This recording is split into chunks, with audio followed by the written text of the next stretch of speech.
الله أكبر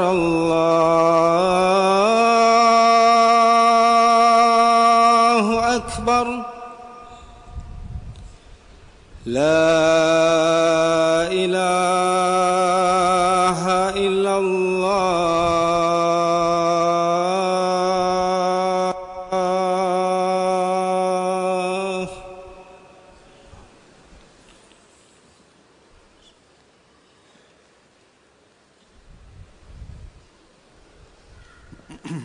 السلام عليكم ورحمة الله.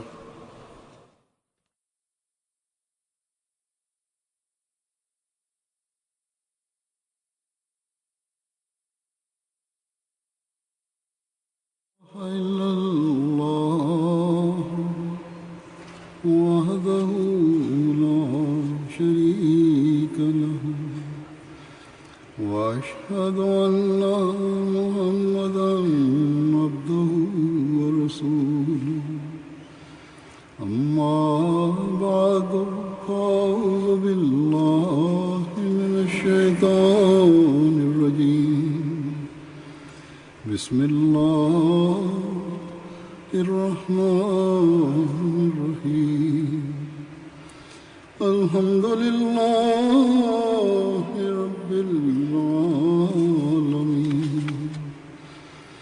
الرحمن الرحيم مالك يوم الدين إياك نعبد وإياك نستعين اهدنا الصراط المستقيم صراط الذين أنعمت عليهم غير المغضوب عليهم ولا الضالين.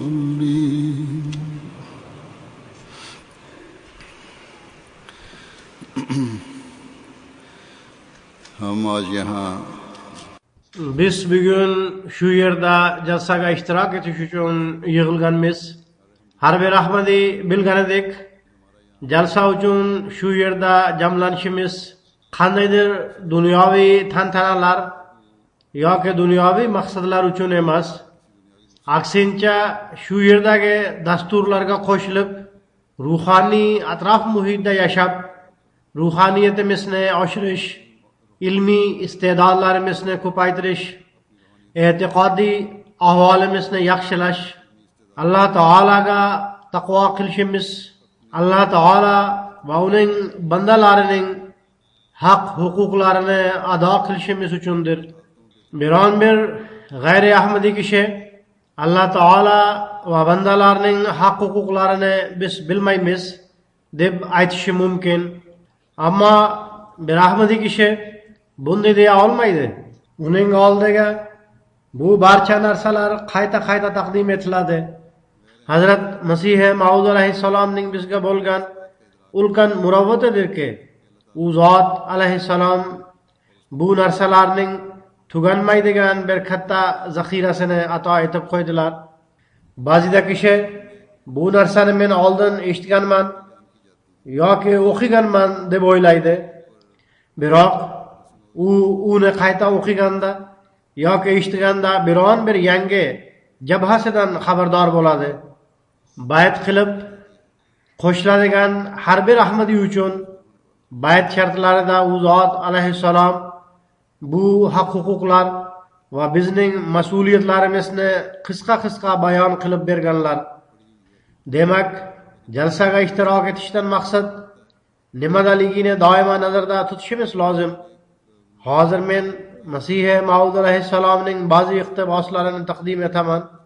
Aqidalarning ta'siri amallarga o'tishi to'g'risida Hazrat Masih Maud alayhissalom shunday deydilar: Islom ikki qismdan iborat.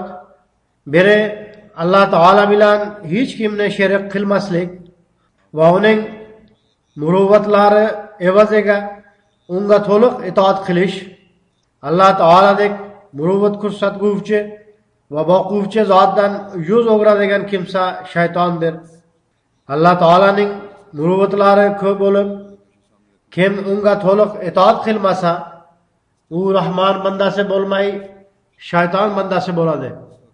U zot alayhissalom shunday deydilar: ikkinchi qismi xilqatning haq-huquqlarini bilib, uni beqamuko'st ado etishdan iboratdir. Qaysi qavmlar yirik gunohlar, masalan zino, o'g'rilik, g'iybat, yolg'on va hokazolarga odatlangan bo'lsalar, oxir oqibat ular halok bo'ldilar. Ba'zi millatlar esa bitta gunoh qilgani sabab halok bo'lib ketgan. Ammo Alloh taolo bu ummatga o'zgacha rahm shafqat qilgan. Shu sababdan uni halok qilmaydi. Aks holda bular qilmaydigan gunohning o'zi yo'q. Bugungi kunlarda musulmonlar qilmaydigan qaysi gunoh bor? Bular barcha gunohlarni qilmoqdalar. Har bir kishi o'ziga alohida ma'bud qilib olgan. Yagona ma'bud yo'q. Ya'ni dunyoga berilib ketganlar dunyo hamda dunyo parastlarni o'zlariga ma'bud qilib olganlar. Haqiqat shuki, aqida yaxshi bo'lsa, insonning amallari ham yaxshi bo'ladi. Ya'ni aqida yaxshiroq bo'lsa, ishonch bo'lsa va aqida jihatidan yaxshi niyat bo'lsa, unda yaxshi amallar yuzaga keladi. Qaysi inson haqqoniy va nuqsonsiz aqidani ixtiyor etsa va Alloh taolaga hech kimni sherik qilmasa, undan o'zidan yaxshi amallar yuz beradi. Shu sababdan musulmonlar to'g'ri aqidani tark etganda oxir oqibat dajjal va hokazolarni Xudo deb tan ola boshlagan. Hozir ham biz kuzatamizki, yirik hukumatlar dunyoviy kuchlarni Xudo deb tan ola boshlagan. Ularning og'ushiga tusha boshlagan. Bu narsa bugun har bir joyda ko'rinadi. Demak, odamlardan tortib musulmon hukumatlargacha barchaning ahvoli xuddi shu. Zero ular dajjolda barcha ilohiy sifatlar borligini tan olishadi. Demak, barcha ilohiy sifatlarning unda mavjudligini tan olsangiz, unda birov uni Xudo deb aytsa, uning hech aybi yo'q. Sizlar o'zlaringiz Xudoning o'rnini dajjolga topshirasizlar. Alloh taolo aqidalarning to'g'ri bo'lishidek, solih amallarning to'g'ri bo'lishi, ularda hech qanday fitna fasod bo'lmasligi hamda to'g'ri yo'lda qoyim bo'lishini xohlaydi. Alloh taolo menga qayta al xayru kulluhu fil Qur'on deb marhamat qilgan. Uning ta'limiga ko'ra Alloh taolo yakkayu yagona va sherigi yo'q zotdir. Qur'on aytgan so'zlar butunlay rostdir. Barcha yaxshiliklarni Qur'oni Karimda izlanglar. Alloh taolaga ibodat qilinglar. Uning haqqini va uning bandalarining haqlarini ham ado etinglar. Demak, Alloh taolani yakkayu yagona va sherigi yo'q deb bilish, unga to'liq itoat qilish va uning haqqini ado qilish, uning ibodat haqqini ham ado qilishini taqozo etadi. Chunonchi bu jamoatni tuzishdan maqsad Alloh taolaning ma'rifatini hosil qilishdan iborat edi. Biz nima uchun Ahmadiy bo'ldik? U zot alayhissalomga bay'at qilishdan maqsad nima edi? U zot alayhissalom bu jamoatni tuzdilar toki odamlarga Alloh taolaning ma'rifati hosil bo'lsin. Ular duo va ibodatining haqqini bilib olsinlar. U alayhissalom bu narsani bayon etib shunday deydilar: ma'lumki, agarda bir kishi faqat duo qilsa, chora ko'rmasa, u xatolikka yo'l qo'yadi. Xuddi shunday agarda yana bir kishi faqat chora tadbirni yetarli deb o'ylasa, u kofirdir. Bir kishi duo qiladi, lekin chora tadbir ko'rmaydi. Holbuki chora ko'rishga Alloh taolo buyurgan. Shunday kishi xato qilguvchidir. Shuningdek, kimki chora tadbir ko'rsa-yu, ammo duo qilmasa, u kofirdir. Chora tadbir va duo ikkalasini qo'shish islomdir. Islomning ta'limoti shuki, sizlar butunlay tirishib, barcha iste'dodlaringiz va imkoniyatlaringiz bilan chora tadbir ko'ringlar va duo ham qilinglar. Alloh taolo oldida qattiq yolvorib duo qilinglar. Zero chora tadbirning haqiqiy natijasini Alloh taolo chiqaradi. Agar shu narsalar bo'lsa, bu islomdir. Shuning uchun men aytganmanki, gunoh va g'aflatdan saqlanish uchun qo'lidan kelgancha chora tadbir ko'rsin va duo qilishning qancha haqqi bo'lsa, o'shancha duo qilsin. Shuning uchun Qur'oni Karimning 1-surasi Fotihada ikkala narsa e'tiborga olinib marhamat qildi. İyyâke na'budu va iyyâke nestaîn. İyyâke na'budu degan so'zlar haqiqiy chora tadbirdan xabar beradi. Bu birinchi qo'yilgan, ya'ni inson birinchi vositalardan foydalanish va chora tadbirni ko'rish haqqini ado etsin. Ammo u bilan birga duo qilishni tark etmasin. Aksincha chora tadbir bilan birga shuni ham inobatga olsin.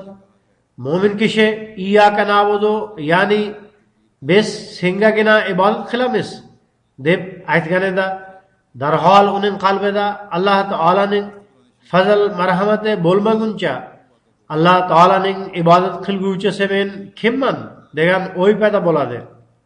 Ba'zi kishilar biz ko'p ibodat qilamiz, namoz o'qiymiz deb faxrlanishadi. Biroq bu ham Alloh taolaning fazl marhamatidir. Bir haqiqiy mo'min ibodatga imkon topishini Alloh taolaning fazl marhamati deb hisoblaydi.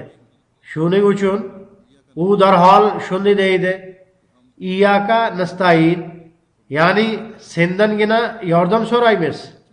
Bu o'ta nozik masala. Islomdan bo'lak bu narsani hech bir din tushungan emas. Faqat islomgina tushungan. U zot alayhissalom davom etib shunday deydilar: Islom uchun bu narsa shartdirki, bunga kiradigan kishi bu ildizni mustahkam ushlab olsin, chora tadbir ham ko'rsin va qiyinchiliklarni bartaraf etish uchun duo ham qilsin va qildirsin. Agar ikkala palladan birontasi yengil bo'lsa, ish yurmaydi. Har bir mo'min bunga amal qilishi lozim. Bu davrda men kuzatamanki, odamlarning ahvoli shundayki, ular chora tadbirlar qilishadi, ammo duo qilishda sustkashlik qilishadi. Aksincha vositalarga sig'inish shu qadar ko'payib ketganki, dunyoviy chora tadbirlar xudo qilib olingan. Duoni masxara qilishadi. U befoyda narsa deb aytiladi. Bu ta'sir Yevropaga taqlid qilgani sabab paydo bo'lgan. Hozir Yevropada ham Alloh taolaga nisbatan iymon o'ta ozaymoqda. Xudosizlarning soni ko'paymoqda. Musulmonlar bizning rivojlanishimiz shunda deb o'ylashadi. Biroq buning natijasi yaxshi chiqmaydi. Bu xatarli zahar dunyoda tarqalmoqda. Ammo Alloh taolo bu zaharni bartaraf etishni xohlaydi. Chunonchi u bu jamoatni shuning uchun tuzgan. Ahmadiylar dunyoning va Alloh taolaga ishonmaydiganlarning ta'sirini olmasliklari lozim. Aksincha ularni Alloh taolaning vujudidan va zotidan xabardor qilish kerak. Haqiqiy islom to'g'risida ularni xabardor qilish har bir ahmadiyning ishidir. Toki dunyo Alloh taolaning ma'rifatiga ega bo'lsin, duoning haqiqati va uning ta'siridan xabar topsin. Odamlar duoning hech bir haqiqati yo'q deb aytishadi. Bir ahmadiy kishida duoning mustajab bo'lishi to'g'risida ishonch hamda duo mustajab bo'lishining tajribalari ham bo'lsin. Demak, har bir ahmadiy shunday holatni yuzaga keltirishi kerak. Holat shunday bo'lganda e'tiqodiy mustahkamlik ham paydo bo'ladi. Inson o'tkinchi xudolar orqasidan yugurmaydi. Aksincha haqiqiy ma'budni tanib olib, faqat u oldida egiladi. Haqiqiy ma'budni tanib olish va Alloh taolaning ma'rifati uslublarini bizga payg'ambar sallallohu alayhi vasallam o'zlariga nozil bo'lgan kitob hamda o'zlarining amallari orqali o'rgatdilar. Shuning uchun duo ma'rifatining haqiqati payg'ambar sallallohu alayhi vasallam bilan mustahkam aloqa bog'lamagunimizcha oshkor bo'la olmaydi. Hazrat Masih Maud alayhissalom bu jamoatni tuzish va o'zlarining yuborilish maqsadini bayon etib, bir joyda shunday deydilar: agar bizning jamoatimizdan biror kishi xabardor bo'lmasa, u xabardor bo'lsinki, bu jamoatni tuzishdan Alloh taolaning maqsadi nima va jamoat nima qilishi kerak. Faqat an'anaviy bayt qilib jamoatga qo'shilish bilan najot muqarrar deb o'ylash ham xatodir. Shuning uchun Alloh taolo nimani xohlaydi deb men haqiqiy maqsadni aytib berishimga ehtiyoj bor. Faqat bayt qilishdan najot topilmaydi. Alloh taolo nimani xohlashini men sizlarga aytib beraman. Barcha kishilar esda tutsinlar, an'anaviy bayt qilishgina yoki meni imom deb tushunib olishgina najot uchun hech ham yetarli emas. Zero Alloh taolo qalblarga qaraydi, quruq gaplarga emas. Najot uchun Alloh taolo marhamat qilgan narsa shart. U esa birinchidan inson chin qalbdan Alloh taolani yakkayu yagona sherigi yo'q deb tan olsin. Payg'ambar sallallohu alayhi vasallamni haqqoniy payg'ambar deb ishonsin. Qur'oni Karimni Alloh taolaning kitobi deb qabul qilsin. Ya'ni qiyomatgacha endi hech boshqa kitob ya shariat kelmaydi. Qur'oni Karimdan keyin hech qanday kitob ya shariatning keragi yo'q. Yaxshilab esda tutinglar. Payg'ambar sallallohu alayhi va alihi vasallam xotamul anbiyodirlar. Ya'ni bizning payg'ambarimiz sallallohu alayhi vasallamdan keyin hech bir yangi shariat ya kitob kelmaydi. Ahkomlar tushadi. Ana shu kitob va ana shu ahkomlar qoladi. U zot alayhissalom shunday deydilar: men kitoblarimda o'zimga nisbatan topiladigan nabiy yoki rasul degan so'zlardan maqsad hech ham shu emaski, qandaydir yangi shariat yo yangi ahkom o'rnatilsin. Aksincha, undan maqsad shuki, Alloh taolo haqiqiy ehtiyoj tug'ilgan paytda birovni tayinlaganida ham xitoblik sharafini unga ato etadi va g'ayb xabarlarini unga beradi. Bu ishlarga nisbatan nabiy degan so'z ishlatiladi. Tayinlangan zot nabiy degan xitob topadi. Ya'ni Alloh taolo saqlasin, yangi shariat beradi yoki payg'ambar sallallohu alayhi vasallamning shariatini yo'qqa chiqaradi degan ma'noni bildirmaydi. Aksincha, u zotga nimaiki topilsa, payg'ambar sallallohu alayhi vasallamga haqiqiy va mukammal itoat natijasida topiladi. Usiz topilishi mumkin emas.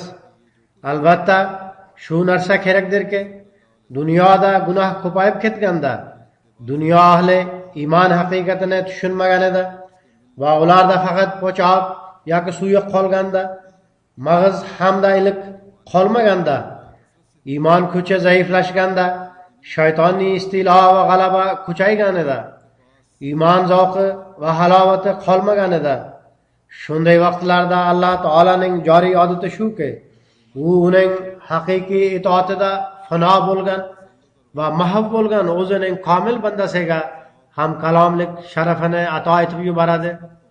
Hozir u meni tayinlab yubordi. Zero ana shu davrda ilohiy muhabbat umuman sovib ketdi. Yuzaki qaraganda odamlar la ilaha illallohni tan oladilar. Payg'ambar sallallohu alayhi vasallamni ham tildan tasdiqlaydilar. Zohiran namozlar ham o'qishadi, ro'zalar ham tutishadi. Biroq haqiqiy narsa shuki, ruhaniyat umuman qolmadi. Ikkinchi tomondan solih amallarga qarshi ish tutish ishlarining solih amallar tusida qilinmasligi to'g'risida guvohlik bermoqda. Ya'ni qaysi ishlar qilinayotgan bo'lsa, ular solih amallarga qarshidir. Musulmonlar aksariyatining ahvoli xuddi shunday ko'rinadi. Aksincha bu ishlar rasm rusum yuzasidan qilinadi. Ya'ni ba'zi ishlar qilinsa ham an'ana sifatida va odatlangani uchun qilinadi. Odamlar uning ruhi va haqiqatini bilmaydilar. Zero ularda ixlos va ruhaniyatning bir zig'irchasi ham yo'q. Aks holda nimaga ularning solih amallar bilan barakotlari va nurlari yo'q? Agar solih amallarni haqiqatini bilib bajarsak va Alloh taolani rozi qilish uchun qilsak, uning qandaydir natijalari ham chiqishi kerak. Uning barakasi ham bo'lishi kerak. Esda tutinglar, agarda amallar sidqi dildan va ruhaniyat bilan bo'lmasa, hech foydasi yo'q. Bu amallar hech foyda bermaydi. Solih amallar ularda hech qanday fasod bo'lmagandagina solih amallar deb ataladi. Solihlik fasodning aksidir. Fasoddan pok narsa solih bo'ladi. Namozlarida fasod va nafsoniy g'arazlari yashiringan kishilarning namozlari hech ham Alloh taolo uchun emas. U yerdan bir qarich ham yuqoriga ko'tarilmaydi. Zero ularda ixlos ruhi yo'q va ruhaniyatdan bo'shdirlar. Ko'pgina kishilar borki, ular bu jamoatning nima keragi bor? Masih Maud alayhissalom kelib, bir yangi jamoatni tuzib oldilar. Bunga qanaqa ehtiyoj bor edi deb e'tiroz bildirishadi. U zot alayhissalom shunday deydilar: odamlar biz namoz va ro'zani ado qilmaymizmi deyshadi. Ular shu yo'l bilan aldashadi. Xabardor bo'lmagan kishilar bunday gaplarni eshitib aldanish ehtimoli bor. Ular bilan birga bo'lib biz namoz o'qiymiz, ro'za tutamiz, zikr azkor qilamiz, yangi jamoat tuzib bo'linishni yuzaga chiqardilar deb aytish ehtimoli bor. U zot alayhissalom deydilar: esda tutinglar, shunday gaplar kaltafahamlik va ma'rifatning yo'qligi natijasidir. Bu mening ishim emas. Agar bo'linish yuzaga chiqargan bo'lsa, uni Alloh taolo yuzaga chiqargan. Jamoatni men tuzmaganman. Alloh taolo menga jamoat tuzing deb aytgan edi. Bu jamoatni u tuzgan. Agar sizlar bo'linishni yuzaga chiqardi desangiz, bu tuhmat Alloh taolaga tushadi, menga emas. Bu jamoatni tuzgan Alloh taoladir. Undan nima uchun jamoat tuzganini so'ranglar. Zero iymon holati zaiflashaverib, iymonning qadr-qimmati umuman yo'q bo'ldi. Alloh taolo bu jamoat orqali haqiqiy ruhini purkashni xohlaydi. Shunday vaziyatda ularning e'tirozi o'rinsiz va behudadir. Demak, esda saqlanglar, shunday vasvasa birovning ko'nglida hech ham paydo bo'lmasligi lozim. Agar chuqur diqqat va o'y yuritsak, bu vasvasa paydo bo'la olmaydi. E'tibor bermaslik sababli bu vasvasa paydo bo'ladi. Ya'ni ular zohiriy holatga qarab turib, boshqa musulmonlar ham bor deb aytib qo'yishadi. Shunday vasvasalardan inson tezda halok bo'ladi. Men ba'zi kishilarning xatlarini ko'rganman. Hazrat Masih Maud alayhissalomga bayat qilgandan keyin kishilarning xatlari kelar edi. Ular zohiran bizning jamoatimizda bo'lib, ular bizga boshqa musulmonlar ham namoz o'qishadi, kalima keltirishadi, ro'zalar tutishadi, solih amallar qilishadi va solih kishilarga o'xshaydi. Unda bu yangi jamoatning ne hojati bor deb aytganda, u zot alayhissalom deydilar: bu kishilar bizning jamoatimizga kirishlaridan qat'iy nazar shunday vasvasalar va e'tirozlarni eshitib javob qaytara olmadik deb yozishadi. Shunday xatlarni o'qib, shunday kishilarga afsuslanaman va ularga rahmim keladi. Zero ular bizning haqiqiy maqsad va muddaomizni tushunmadilar. Ular ko'radilarki, bu kishilar bizga o'xshab an'anaviy shaklda islom shartlari va rukunlarini ado etishadi. Vaholanki ularda haqiqat ruhi yo'q. Shuning uchun bu gap va vasvasalar sehrga o'xshab ta'sir qiladi. Ular shunday vaqtda o'ylamaydilarki, biz haqiqiy tinchlikni paydo qilishni xohlaymiz. U insonni gunohning o'limidan saqlab oladi. Rasm rusum va odatlarga ergashgan bu kishilarda bunday narsalar yo'q. Ularning ko'zi faqat zohirga boqadi, haqiqatni ko'rmaydi. Ularning qo'lida quruq po'choq bor, mag'iz yo'q. Demak, u zot alayhissalomning yuborilish maqsadi Alloh taolo bilan haqiqiy aloqani o'rnatish, payg'ambar sallallohu alayhi vasallamning buyukligini tanitish va Qur'oni Karimning hukmronligini o'zlarimizda joriy qilishdan iborat bo'lsa, unda biz u zot alayhissalomga iymon keltirguvchilar o'zimizning e'tiqodiy va amaliy holatlarimizni unga yarasha isloh qilishimiz lozim. Biz zohiriy suratda boshqa musulmonlar ham bizga o'xshaydi, namoz ro'zalarni ado qilishadi va ular bilan bizning oramizda hech qanday farq yo'q deb tushunmaylik. Agar farq yo'q bo'lsa, unda biz tashvishlanishimiz kerakki, shunday farq bo'lishi zarur. Bizning ibodatlarimiz, bizning salovatlarimiz, bizning zikr azkorlarimiz, bizning xalqqa xizmat qilishimizda qalb shijoati va ruhi bo'lishi kerak. Holbuki boshqalarda bu narsa ko'rinmaydi.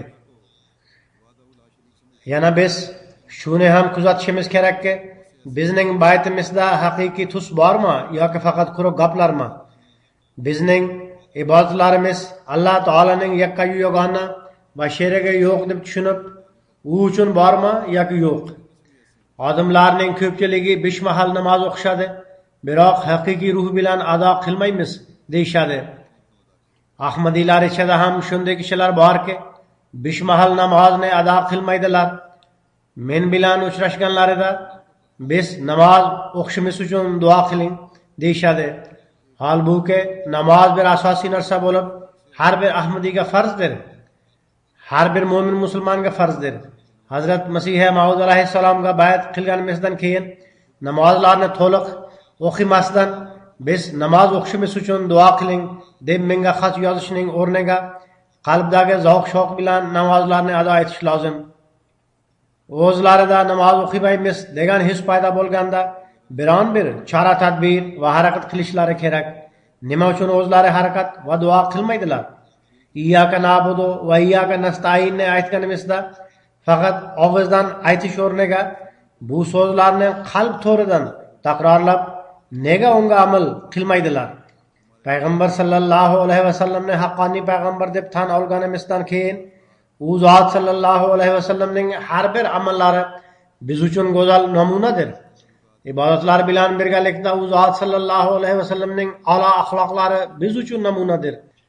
Jamiyatdagi aloqalar, oilaviy munosabatlar, ayollar bilan a'lo axloqlar namunasini u zot sallallohu alayhi vasallam biz uchun taqdim etganlar.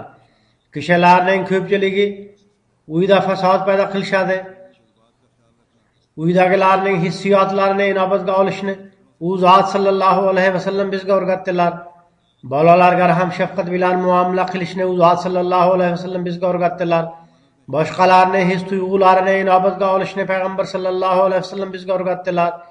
Janjal to'polondan saqlanish uchun u zot sallallohu alayhi vasallam bizga nasihat qilib, o'z amallarini ko'rsatdilar. Omonatga xiyonat qilmaslik to'g'risida islom ta'limotida ham qattiq urg'u beriladi. U zot sallallohu alayhi vasallam buni bajarib amalda ko'rsatganlar. Qanday vaziyat bo'lmasin, xoqsorlik va kamtarlikni ko'rsatish rostgo'ylikning eng yuqori me'yorlarini qoyim qilish va bundan tashqari qanaqa axloqlar borki, ularning me'roji bizga payg'ambar sallallohu alayhi vasallamning zotida ko'rinmasin. Agar biz haqiqatan payg'ambar sallallohu alayhi vasallamni haqqoniy payg'ambar deb tan olsak, Hazrat Masih Maud alayhissalomni u zot sallallohu alayhi vasallamning quliligida yuborilgan zot deb qabul qilsak, unda amallarimiz va ibodatimiz me'yorlarini oshirmog'imiz lozim. Qur'oni Karimning ahkomlari bajarishga va tiyilishga buyurilgan ahkomlarga qarab biz qaysi ezgu ishlarni qilmoqdamiz va qaysi ezgu amallarni qilmayotganimiz, qaysi yomonliklarni tark etib, qaysilarini tark etmayotganimizni ko'rib chiqishimiz kerak. Hazrat Masih Maud alayhissalomning maqom martabalari hamda da'volarini to'g'ri yo'sinda bilib olish lozim. Demak, bu davr dunyoni Alloh taoladan uzoqqa olib ketdi. Taraqqiy nomi bilan kelasi har bir kun uzoqlashtirishga yangi bir harakat qilmoqda. Ana shunday vaziyatda bir Ahmadiyning ishi shuki, u Alloh taolo bilan aloqa o'rnatish va uning ma'rifatini hosil qilishga harakat qilsin. Har bir yangi kun ushbu ma'rifatni rivoyatlantiruvchi bo'lsin. Payg'ambar sallallohu alayhi vasallam bilan ishq va muhabbatning quruq da'vo hamda naralari bo'lmay, aksincha bu ishq va muhabbatning ko'rinishi u zot sallallohu alayhi vasallamning go'zal namunalarini o'zlashtirib bo'lishi kerak. U zot sallallohu alayhi vasallamning nomlari bilan naralar tortib, undan keyin u zot sallallohu alayhi vasallamning nomi bilan zulm ham qilinmoqda. Bunday bo'lmasligi lozim. Shu kunlarda musulmonlarning ahvoli xuddi shunday. Biz kuzatganimizdek ko'pgina uyushmalar va hukumatlar ham islom hamda payg'ambar sallallohu alayhi vasallamning nomlari bilan zulm qilmoqdalar. Olimlar uchun rahmat bo'lib kelgan zotni ular o'z amallari bilan zulmning belgisiga aylantirib qo'ygan. Holbuki ularning harakatlari muvaffaqiyatli bo'la olmaydi.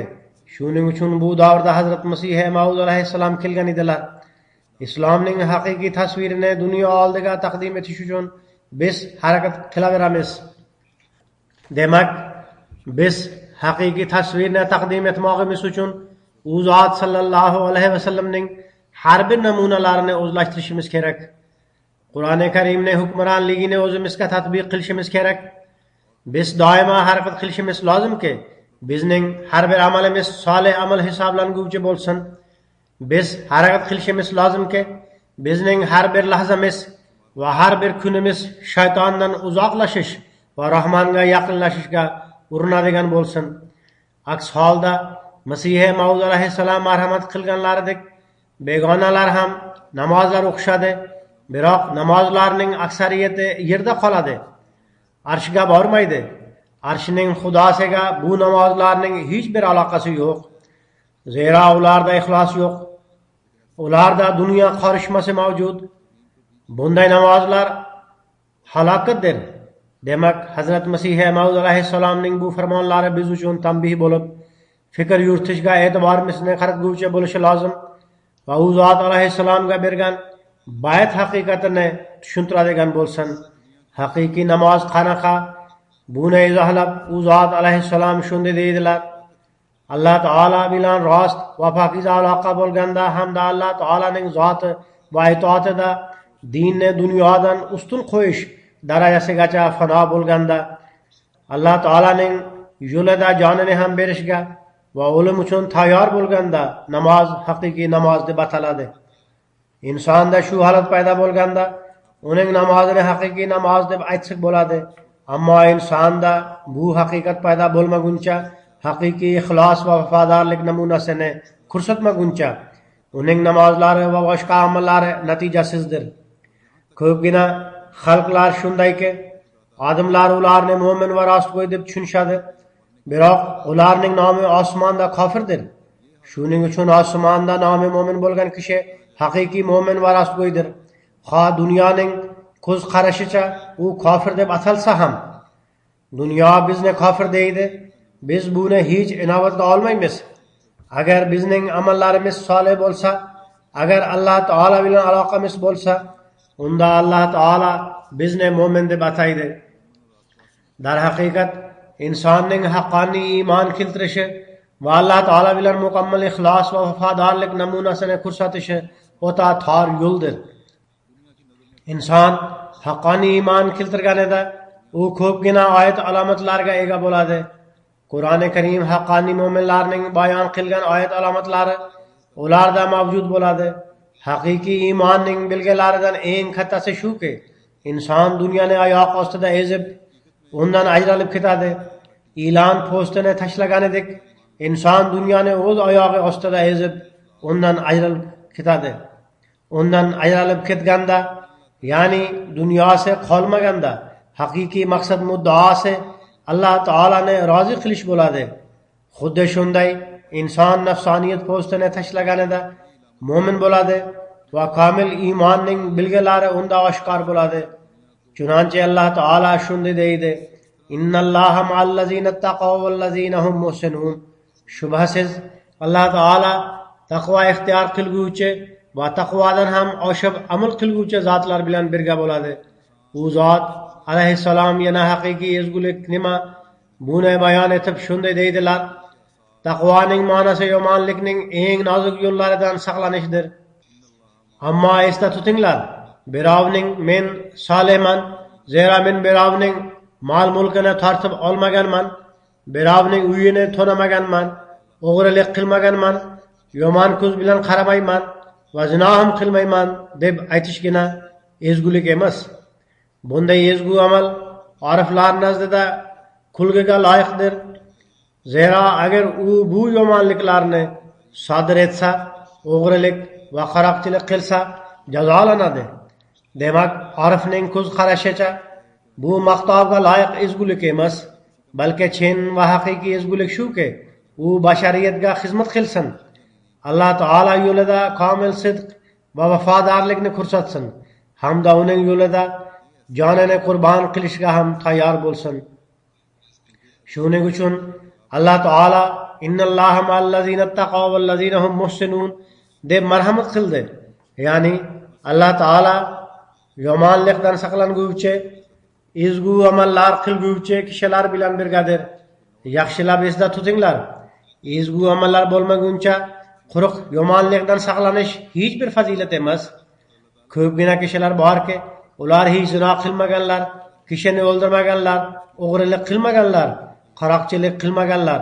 Biroq bundan qat'iy nazar ular Alloh taolaning yo'lida sidq va vafo namunasini ko'rsatmaganlar yoki odamzodga hech xizmat qilmaganlar yoki ana shunday ezgu amalni bajarmaganlar. Demak, shunday gaplarni taqdim etib biror kishi ularni solih kishilarga qo'ysa, u johildir. Bu ishlar yomonliklardir. Faqat shular bilan kishi Alloh taolaning avliyolariga qo'shila olmaydi. Buzuq ishlar qilguvchi, o'g'ri, xoin va poraxo'r Alloh taolaning odati bo'yicha u shu dunyoda jazolanadi. U jazolanmaguncha o'lmaydi. Esda tutinglar, faqat shu narsalarning nomi ezgulik emas. Bu taqvoning quyi darajasidir. Uning misoli bir idishga o'xshaydi. U yaxshilab tozalansin toki unga eng tansiq taom qo'yilsin. Endi agar biror bir idish yaxshilab tozalab qo'yilsa, biroq unga taom qo'yilmasa, undan qorin to'ya oladimi? Aslo hech ham. U bo'sh idish qorinni hech to'yg'aza olmaydi. Aslo hech ham. Taqvoni xuddi shunday tushuninglar. Nafsi ammora idishini tozalash taqvodir. Demak, idishni tozalab, uni solih amallar taomi bilan to'ldirish va tanovul qilish insonni Alloh taolaga yaqinlashtiradigan va uning roziligiga erishtiradigan haqiqiy narsadir. Katta yomonliklardan bir yomonlik va gunoh yolg'ondir. Undan saqlanishga e'tiborimizni qaratib, Hazrat Masih Maud alayhissalom shunday deydilar: Men e'tibor bilan qaradimki, Qur'oni Karimda bir necha ming ahkom bor. Ularga rioya qilinmaydi. Mayda-chuyda gaplarda ularga qarshi ish tutiladi. Hatto kuzatiladiki, ba'zi savdogarlar yolg'on gapirishadi, ba'zi hunarmandlar yolg'on gapirishadi. Holbuki Alloh taolo buni nopoklik bilan tenglashtirgan. Ammo ko'p kishilar kuzatiladiki, ular gaplarni bo'rtirib bayon etishadi va buni hech gunoh deb tushunmaydilar. Hazilda ham yolg'on gapirishadi. Yolg'onning barcha turlaridan saqlanmaguncha inson rostgo'y deb atala olmaydi. Yana bir a'lo darajadagi xulq kamchiliklarni bekitish. Bu faqat xulq bo'lmay, balki u orqali inson o'zini ham, dunyoni ham ko'pgina fitna fasodlardan saqlaydi. Hazrat Masih Maud alayhissalom bu narsani bayon etib shunday deydilar: Men ko'ramanki, jamoatda o'zaro nizolar ko'p paydo bo'ladi. Bu mayda-chuyda nizolardan so'ng bir-birining or-nomusiga tajovuz qilishadi.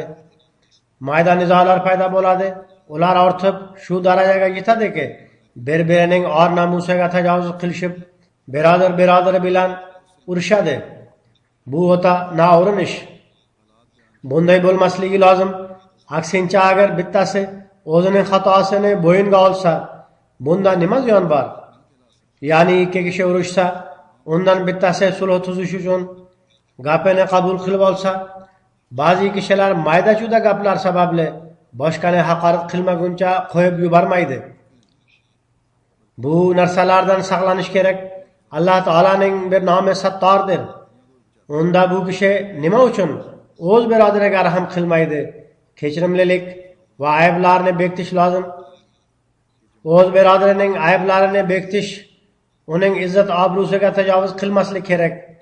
Men bir kichkina kitobda quyidagicha yozilganini ko'rganman. Bir podsho Qur'onni yozar edi. Bir mulla ko'rib, bu oyatni noto'g'ri yozgansiz deydi. Podsho o'sha payt mazkur oyatni bu o'chirib qo'yilsin deb doiraga olib qo'yadi.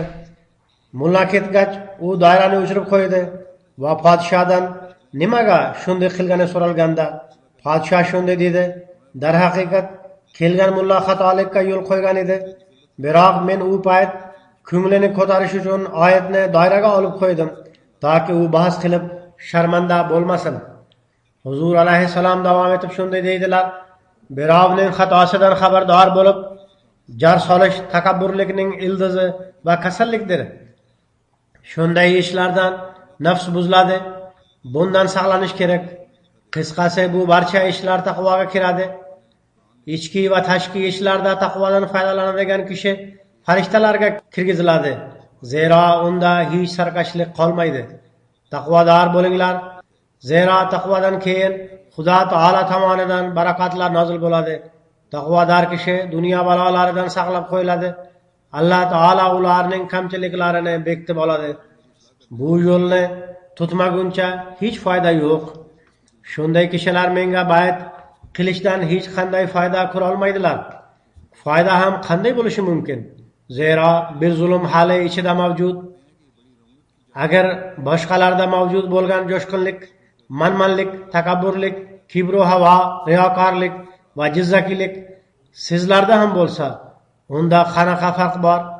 Agar bir kishi saodatmand bo'lsa va butun qishloqda yolg'ondan bo'lsa, odamlar karomatdan ta'sirlanganidek undan ta'sirlanishadi.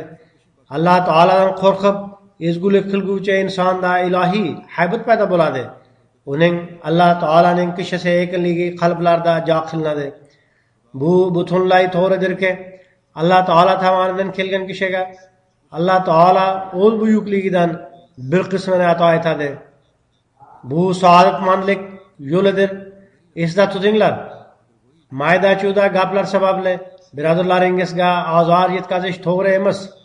Payg'ambar sallallohu alayhi vasallam barcha axloqlarni takomillashtiruvchidirlar. Alloh taolo shu paytda oxirgi namunani u zot sallallohu alayhi vasallam orqali o'rnatgan. Dunyoning barcha axloqlari u zot sallallohu alayhi vasallamda yakun topdi. U zot sallallohu alayhi vasallam har bir kishi uchun namunadirlar. Agar hozir ham o'sha vahshiylik bor bo'lsa, unda qattiq afsus va baxtsizlikdir. Payg'ambar sallallohu alayhi vasallamga hamda u zotning quliga bayat qilishga iddaomiz bo'lsa, axloqlarimizni ham yuksaltirishimiz lozim. Agar biz ham boshqalarni oyoqlaridan tortib tursak, boshqalarga ziyon yetkazishga harakat qilsak va bizda vahshiylik bor bo'lsa, unda ming afsus va baxtsizlikdir. Demak, boshqalarga tuhmat qilmanglar. Zero ba'zida inson boshqalarga tuhmat qilib, o'zi bunga mubtalo bo'ladi. Agar u ayb haqiqatan unda bo'lsa, u holda uning muomalasi Alloh taolo bilandir. Ko'p kishilarning odati shundayki, ular o'z birodariga darhol nohaq tuhmat qiladi. Shu narsalardan saqlaninglar.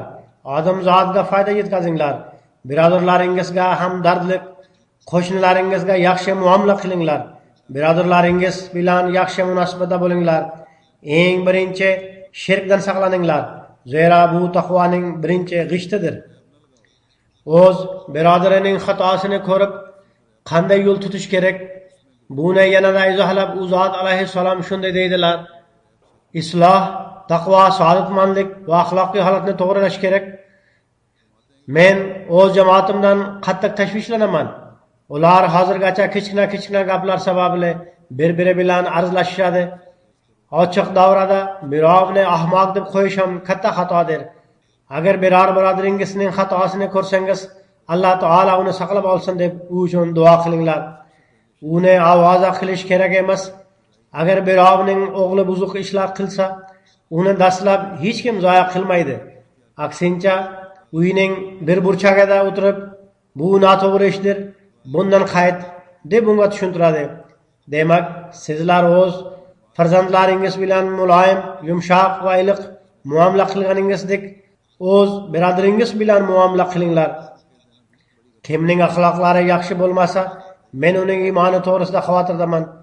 Zero unda takabburlikning ildizi bor. Agar Alloh taolo rozi bo'lmasa, go'yo bu barcha narsalar barbod bo'ldi. Demak, agar uning o'zining axloqiy holati shunday bo'lsa, u boshqalarga biron narsa aytishga haqqi yo'q.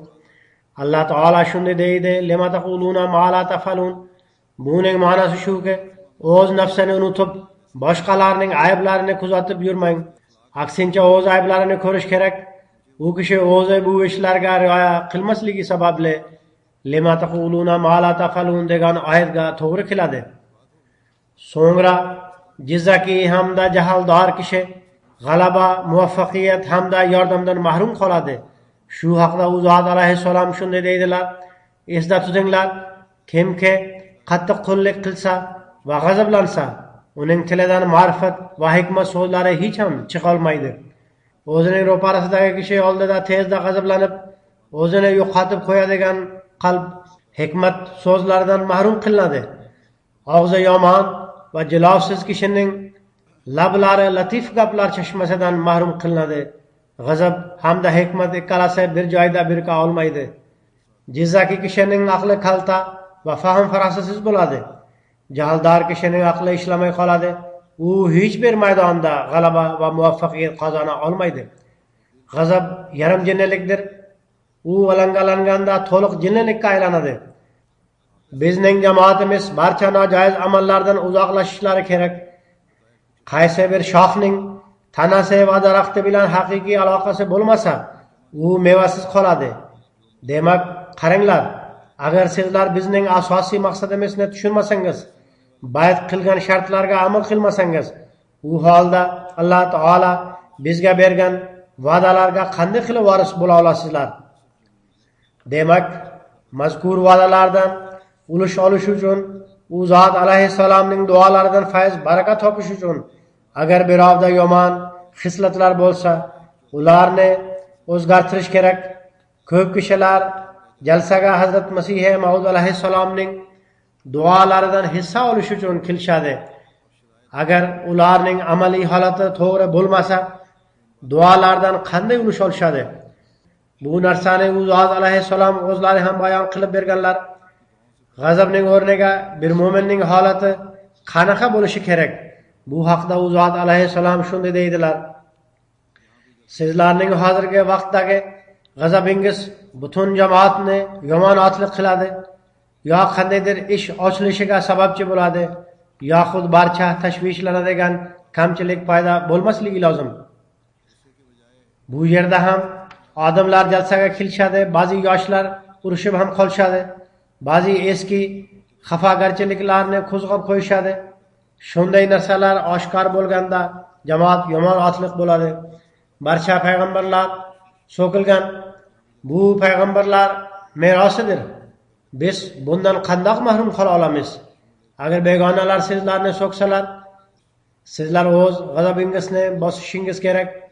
Ammo o'zaro bir-biriga g'azabning izhori aslo bo'lmasligi kerak. Qaranglar, ozgina qorong'ilik bo'lsa ham nur kirmaydi. Nur va zulmat bir joyda birika olmaydi. Nur kelganda zulmat qolmaydi. Sizlar barcha kuchlaringizni butunlay Alloh taolaga bo'ysunishga sarflanglar. Qaysi bir kuchda kamchilik bo'lsa, uni pan sotuvchi kishiga o'xshab, u yaroqsiz pon barglarini ajratib tashlab yuboradi. Sizlar o'z yomon xislatlaringizni chiqarib tashlanglar. Barcha a'zolaringizni isloh qilib olinglar. Ezgu amal qilib, unga yomonlikni aralashtirib yubormanglar. Tavba qilib turinglar, istig'for qilinglar, doimo duo qilib turinglar.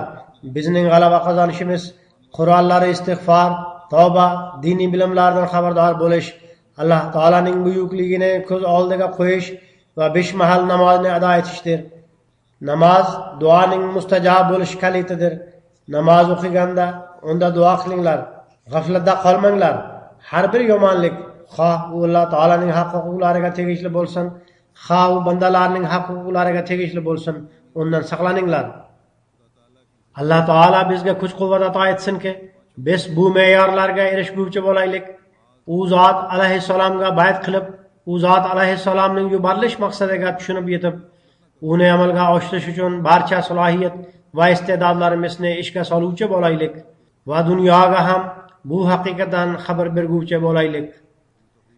Jalsa kunlarida u yoq bu yoqqa aylanish o'rniga jalsa dasturlariga ishtirok etish uchun e'tibor qaratinglar.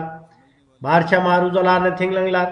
Har bir ma'ruza o'zgacha ilmiy, e'tiqodiy va ruhoniy rivojlanishning sababchisi bo'ladi. Tarbiyaviy bo'lim ham bu narsani nazorat qilsin. Hech kim behuda u yoq bu yoqqa aylanmasin. Aksincha jalsagohida o'tirsinlar. Jalsani eshitish uchun kelganlar uni eshitishga harakat qilsinlar. Shuningdek, jalsaga qatnashuvchilar, xizmat qiluvchilarga yordam ko'rsatsinlar. Mashina to'xtatiladigan joyda ham, nazoratdan o'tiladigan joyda ham ba'zida uzun navbat tizilib qoladi. Ovqatlanish paytida ham ba'zida qiyinchiliklar paydo bo'ladi. Xuddi shunday hojatxonada ham agar u yerda tozalik kerak bo'lsa, o'zlaringiz ham tozalikka rioya qilinglar. Faqat tozalovchilarga qarab turmanglar. O'zlaringiz ham tozalikka rioya qilinglar. Tozalik ham iymondandir.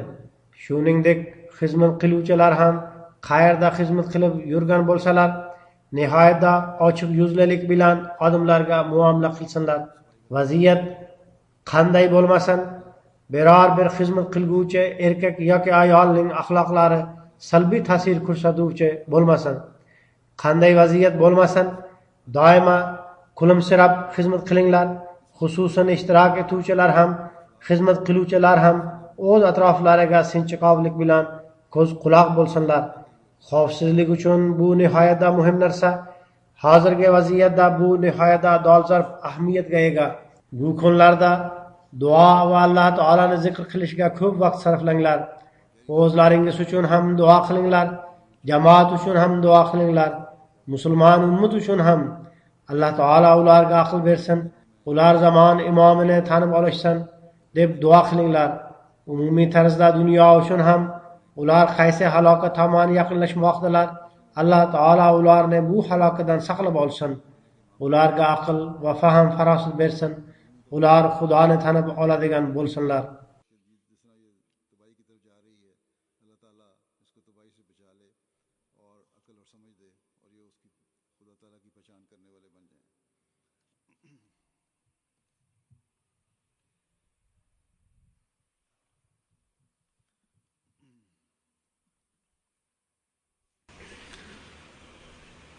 الحمد لله نحمده ونستعينه ونستغفره ونؤمن به ونتوكل عليه ونعوذ بالله من شرور أنفسنا ومن سيئات أعمالنا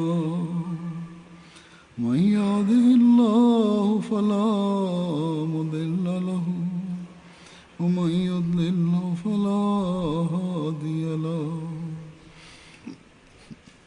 ونشهد أن لا إله إلا الله ونشهد أن محمدا عبده ورسوله عباد الله رحمكم الله إن الله يأمر بالعدل والإحسان وإيتاء ذي القربى وينهى عن الفحشاء والمنكر والبغي يعظكم لعلكم تذكرون اذكروا الله يذكركم وادعوه يستجب لكم ولذكر الله أكبر